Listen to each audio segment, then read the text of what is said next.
बाळासाहेबांच्या तमाम शिवसैनिकांना तुमच्या ह्या अनिश गाढवेचा, बाळासाहेबांच्या लहानशा शिवसैनिकाचा आणि शिवसेनेच्या प्रवक्त्याचा मानाचा जय महाराष्ट्र.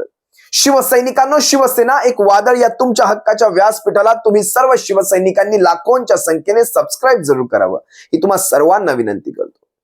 या 16 आमदारांच्या 16 गद्दारांच्या म्हणा या 16 गद्दारांच्या अपात्रतेच्या याचिके व्यतिरिक्त शिवसैनिकांना एक सगळ्यात महत्वाची याचिका तुमच्या माझ्या नजरेतून, शिवसैनिकांच्या नजरेतून, तमाम महाराष्ट्रातल्या लाखो करोडो शिवसैनिकांच्या नजरेतून सगळ्यात महत्वाची याचिका माननीय सुप्रीम कोर्टामध्ये पेंडिंग आहे. तिचा विसर पडू देऊ नका शिवसैनिकांनो. शिवसेनेचं नाव आणि शिवसेनेचं धनुष्य हे चिन्ह याबाबतची याचिका माननीय सुप्रीम कोर्टामध्ये पेंडिंग आहे. ती अजून लिस्टिंगला आलेली नव्हती. कम्प्युटराइज तारीख, संगणकीकृत प्रणालीद्वारे दिली गेलेली तारीख ही 19 फेब्रुवारी होती. शिवसेनेच्या नावाच्या आणि चिन्हाच्या बाबतीत निकाल देण्यासाठी 19 फेब्रुवारी ही तारीख दिली गेली होती. अजूनही ही केस रेग्युलर सुनावणीला आलेली नाही. तुमच्या माहितीसाठी सांगतो, कारण मी आजवर वारंवार सांगत आलोय, माझं हे वैयक्तिक मत आहे. कदाचित तुमचं लाखो करोडो शिवसैनिकांचं देखील हे वैयक्तिक मत असेल. या 16 आमदारांच्या अपात्रतेपेक्षाही आमचं सगळ्यात जास्त महत्व जर कुणाला असेल तर ते शिवसेनेचं नाव आणि शिवसेनेच्या चिन्हाच्या याचिकेला आहे. आणि ही सत्य परिस्थिती आहे. अरे आमदार आपण असेही निवडून काढू, आम्हाला आमचं शिवसेना हे नाव आणि आमचं चिन्ह पुन्हा हवंय. ती याचिका माननीय सुप्रीम कोर्टाने 19 फेब्रुवारी ही तारीख दिलेली असताना आता तिच्यात बदल केलेला आहे आणि 19 फेब्रुवारी जी कम्प्युटराइज तारीख होती, संगणकीकृत तारीख होती, ती आता 2 फेब्रुवारीला सुनावणीला घेण्यात येणार आहे. म्हणजे ही अगोदर सुनावणीला घेण्यात येणार आहे. आता लक्षात घ्या शिवसैनिकांनो, ही याचिका का महत्वाची आहे? कारण शिवसेनेचं नाव आणि शिवसेनेचं चिन्ह जर पुन्हा आपल्याकडे येतंय तर ह्या 16 आमदारांची अपात्रता जागेवर झाल्यासारखीच आहे.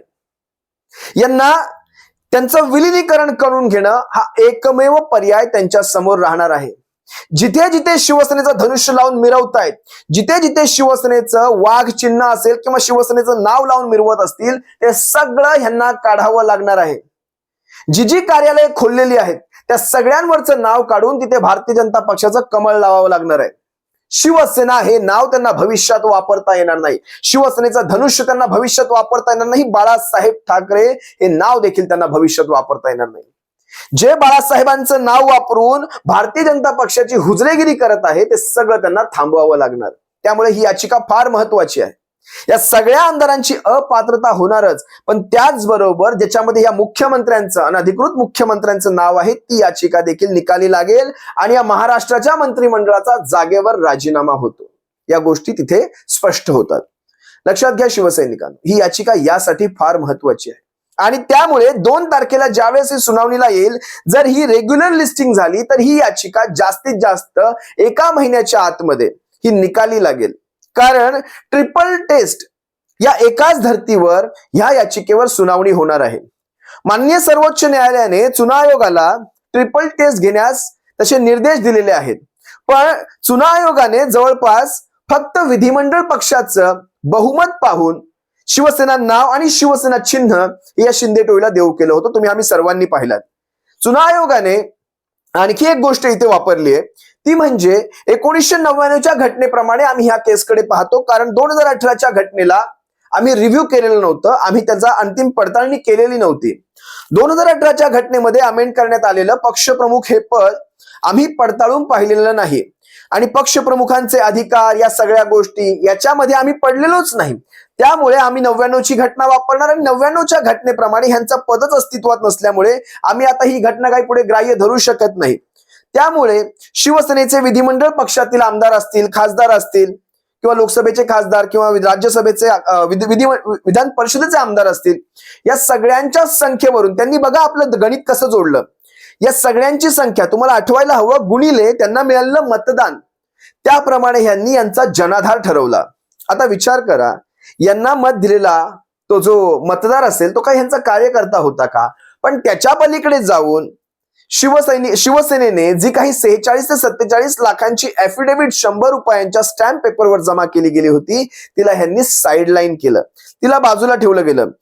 त्या शिवसैनिकांनी किंवा त्या शिवसेनेच्या पदाधिकाऱ्यांनी सह्या करून आपली ऍफिडेव्हिट जमा केली होती, त्याला मात्र ह्यांनी ग्राह्यच धरलं नाही. कधीतरी ॲफिडेव्हिटचा फॉर्मॅट चुकीचा, त्याच्यातला मजकूर चुकीचा, सह्या पडताळणी कराव्या लागतील, या सगळ्या गोष्टींचा बागुलगुवा खडा करून त्यांनी एक घाई केली शिवसेनेचं नाव आणि चिन्ह या शिंदे टोळीला देण्याची. ट्रिपल टेस्ट म्हणजे नेमकं काय हो? ट्रिपल टेस्ट म्हणजे शिवसेना हा राजकीय पक्ष तत्कालीन परिस्थितीमध्ये ज्यावेळेस हा गटतट निर्माण होत होता त्यावेळेस कुणाकडे होता, कुणाच्या नेतृत्वात चालत होता, हा पहिला. हे तुम्हाला सिद्ध करायचंय. दुसरी गोष्ट, राजकीय पक्षावर वर्चस्व कुणाचं होतं किंवा कुणाच्या अध्यक्षतेखाली हा राजकीय पक्ष चालत होता हे तुम्हाला पाहायचं होतं.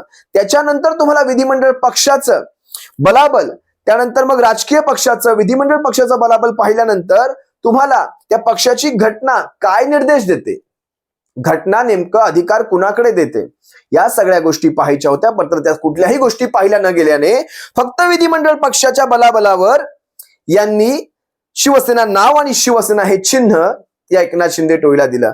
माननीय सुप्रीम कोर्टामध्ये ह्या सगळ्या गोष्टींना एक तगडा चॅलेंज दिला जाणार आहे. तगडा चॅलेंज. कारण लक्षात घ्या, 2018च्या घटनेला जर तुम्हाला मान्य नव्हत्या तर तुम्ही 2022ची वाट का पाहिली? बरं, हा तुमचा जर फॉल्ट असेल, ही जर तुमची चूक असेल तर तुमची चूक दुरुस्त करण्याऐवजी तुम्ही त्याची शिक्षा शिवसेनेच्या निकालामध्ये शिवसेना या मूळ अधिकृत पक्षाला दिलेली आहे. 2018 ते 22 या 5 वर्षाच्या काळात तुम्हाला ज्या काही निवडणुका झाल्या त्या शिवसेनेच्या उद्धव साहेबांच्या मार्गदर्शनाखाली किंवा पक्षप्रमुख म्हणजे त्यांच्याच अध्यक्षतेखाली झाल्या. मग त्या सगळ्या निवडणुकांच्या काळात तुम्ही हा मुद्दा उपस्थित का केला नव्हता या 5 वर्षांच्या काळामध्ये? हे असे अनेक बरेच प्रश्न आहेत ज्यामध्ये election commission of India supreme कोर्टामध्ये मुकी खाणार आहे. हे मात्र नक्की आहे. लक्षात घ्या, या सगळ्या पळवाट आहेत, चोरवाटा आहेत. या सगळ्यातून भारतीय जनता पक्षाला किंवा पर्यायाने शिंदे गटाला सेफ करण्यासाठी, एक सुरक्षित ठेवण्यासाठी या सगळ्या चोरवाटा यांनी बाहेर काढलेल्या आहेत. या सगळ्या गोष्टी मान्य सुप्रीम कोर्टामध्ये टिकणार नाहीत. त्यानंतर 99ची घटना जर तुम्ही मान्य करत असाल तर 99च्या घटनेप्रमाणे ह्यांचं मुख्य नेतेपद तुम्ही कसं काय मान्य केलात, जे 99च्या घटनेमध्ये असं कुठलंही पदच नाही. शिवसेनेची राष्ट्रीय कार्यकारिणी 99च्या घटनेप्रमाणे देखील शिवसेना प्रमुखांना हे सर्वोच्च अधिकार देते आणि शिवसेना प्रमुखांच्या पश्चात हे अधिकार राष्ट्रीय कार्यकारिणीला असतात. आणि जर 99ची राष्ट्रीय कार्यकारिणी म्हणा किंवा 2018ची राष्ट्रीय कार्यकारिणी म्हणा, यांच्या सर्वानुमते शिवसेनेचे सर्वोच्च अधिकार हे शिवसेना प्रमुखांना आणि त्यांच्यानंतर शिवसेनेच्या पक्ष प्रमुखांना जातात किंवा मग राष्ट्रीय कार्यकारिणीकडे जातात. आणि राष्ट्रीय कार्यकारिणीने त्यांच्या अनुमतीने या सगळ्यांची बडतर्फी त्यावेळेस करण्यात आली होती. मग तिचा मान, त्या राष्ट्रीय कार्यकारिणीच्या त्या सगळ्या निर्णयांचा मान का ठेवला गेला नाही, या देखील प्रश्नांची उत्तरं इलेक्शन कमिशन ऑफ इंडियाला द्यावी लागतील. बरं, ह्या सगळ्यांचे एक्नॉलेजमेंट आपण घेतलेले आहेत. ज्या ज्या सभा झाल्या, जे जे ठराव पास झाले, म्हणजे राष्ट्रीय कार्यकारिणी 2013 असेल किंवा राष्ट्रीय कार्यकारिणी 2018 असेल, या सगळ्यांचे ठराव, या सगळ्यांच्या सभांचे ते MOA म्हणू शकतो आपण, इलेक्शन कमिशन ऑफ इंडियाच्या पोर्टलवर आपण अपलोड देखील केलेले आहेत. त्याचे एक्नॉलेजमेंट घेतलेले आहेत. ज्यावेळेस उद्धव साहेबांची पक्षप्रमुख म्हणून नेमणूक झाली तिचं देखील एक्नॉलेजमेंट आपण घेतलेलं आहे आणि ते आपण पुराव्यानिशी माननीय इलेक्शन कमिशन ऑफ इंडियाकडे सादर देखील केलेलं आहे. तरी कुठल्या आधारावर यांनी इलेक्शन कमिशन ऑफ इंडियाने, या चुना आयोगाने यांना हे नाव चिन्ह देऊ केलं, हा आता एक मोठा तिथे संशोधनाचा विषय ठरेल. असो, काही फरक पडत नाही. या सगळ्या दरम्यान मी आणखी एकाची प्रतिक्रिया पाहिली, मला वाटतं योगेश कदमाची आणि संजय शिरसाटाची. काय म्हणत होते की शिवसेनेचेच म्हणजे उद्धव साहेबांचेच 16 आमदार अपात्र होतील आमचे 16 होण्यापेक्षा. ज्यावेळेस ही असली अपरिपक्व विधानं मी ऐकतो आणि असल्या थिल्लर आमदारांकडून ऐकतो, त्याच्यावर मला विश्लेषण करण्याचं काहीच असं महत्वाचं वाटत नाही. संजय शिरसाट, योगेश कदम, संजय गायकवाड, हे नितेश राणे यांना आपण कवडीची किंमत देखील देत नाही. त्यामुळे 99ची घटना. बरं, दुसरी गोष्ट, सुप्रीम कोर्टाचे निर्देश स्पष्ट होते की तुम्ही इलेक्शन कमिशन ऑफ इंडियाने दिलेला निकाल हा तुम्ही ग्राह्य धरू नका. ते खरं खोटं हे तुम्ही त्याच्या भानगडीत पडू नका, ते मी ठरवणार.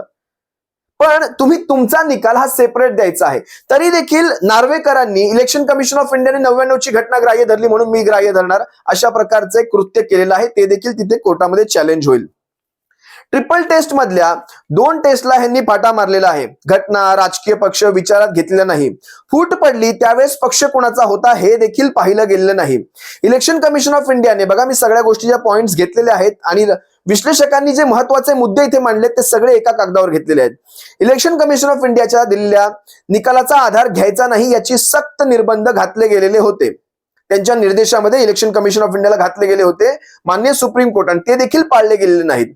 राजकीय पक्ष कोणाचा ही फार महत्वाची गोष्ट आहे. या संपूर्ण केसमध्ये राजकीय पक्ष हा एक टर्निंग पॉइंट ठरणार आहे की तत्कालीन परिस्थितीमध्ये ज्या काळात 20 जून ज्यावेळेस हा सगळा प्रकार घडला, हे सगळे गुवाहाटी पळाले, त्यावेळेस पक्षप्रमुख कोण होते हे फार महत्वाचं आहे. बरं 20 जून ते जवळपास जुलै पूर्ण या संपूर्ण जवळपास 40 ते 45 दिवसामध्ये शिंदे गटाने शिवसेनेवर दावा ठोकला नव्हता. शिंदे गटाने हे जे डोकं त्यांना मिळालं आहे हे भारतीय जनता पक्षाकडून हळूहळू मिळालेलं आहे. सुरुवातीला फक्त बंड हा एकमेव ह्यांचा उद्देश होता, पण जसं जसं ह्यांना कळू लागलं आता आपण या महाशक्तीच्या जीवावर, या तथाकथित महाशक्तीच्या जीवावर आपण हे अशा प्रकारचं दुसरं काम देखील करू शकतो, तेव्हा हळूहळू यांनी ती राष्ट्रीय कार्यकारिणी यांनी स्वतःची स्वयंघोषित राष्ट्रीय कार्यकारिणीची बैठक लावली आणि त्याच्यामध्ये पक्षप्रमुखांचं पद बडतर्फ केलं. कारण ते आले नाहीत म्हणून त्या चेअरचे सर्वाधिकार त्यांनी एकनाथ शिंदेंना देऊ केले आणि त्याच्यात त्यांनी पक्षप्रमुख हे पद इमिडिएट इफेक्ट म्हणून त्यांनी बंद करून टाकलं.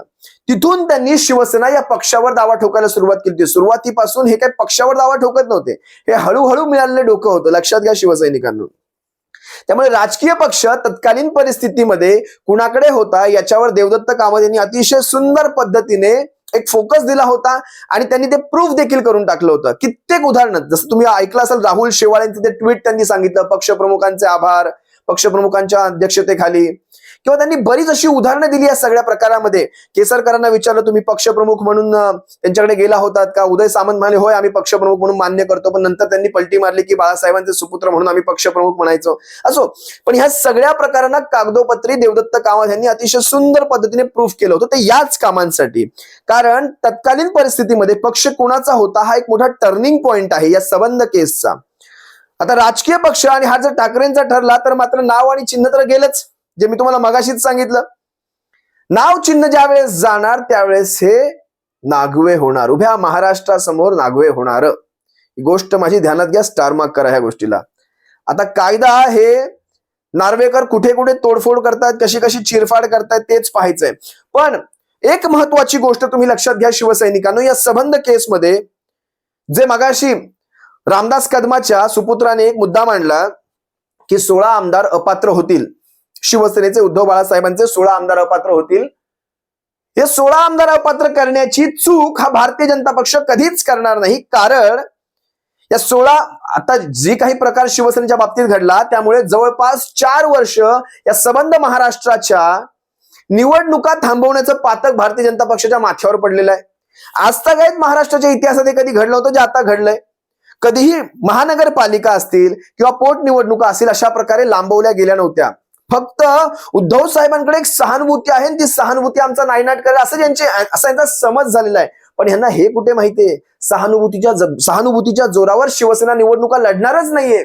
शिवसेना निवडणुका लढणार तर 2.5 वर्षामध्ये शिवसेनेने जे काही काम केलंय आणि त्याही अशा महामारीच्या परिस्थितीमध्ये ज्यावेळेस उभं राष्ट्र उभं जग ठप्प झालं होतं त्या काळात महाराष्ट्रात बदल घडवण्याचं जे कार्य शिवसेनेने केलेलं आहे त्या कार्याच्या जीवावर शिवसेना निवडणुका लढवणार आणि महाराष्ट्रासाठी शिवसेना कसा स्वाभिमान आणि अभिमान आहे या सगळ्यांच्या जीवावर शिवसेना निवडणुका लढवणार आहे.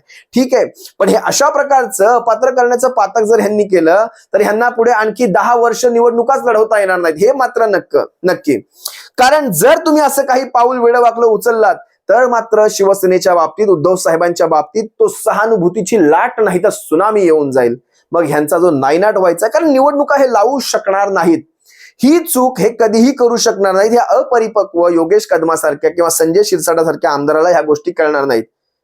जनता ज्या वेळेस या शिंदे टोळीचा निकाल लावेल ना, माझी गोष्ट चांगली लक्षात घ्या गद्दारांनो, किंवा ह्या आमदाराने ज्याने कोणी हे विधान केलं त्या खेडच्या आमदाराने, जनता ज्यावेळेस या शिंदे टोळीचा निकाल लावेल त्यावेळेस न डोळ्यांना बाम लावता देखील तुम्हाला रडू फुटेल, एवढं मात्र नक्की. तुर्तास तुम्हा सर्वांची रजा घेतो शिवसैनिकांनो. सप्रेम जय महाराष्ट्र. काळजी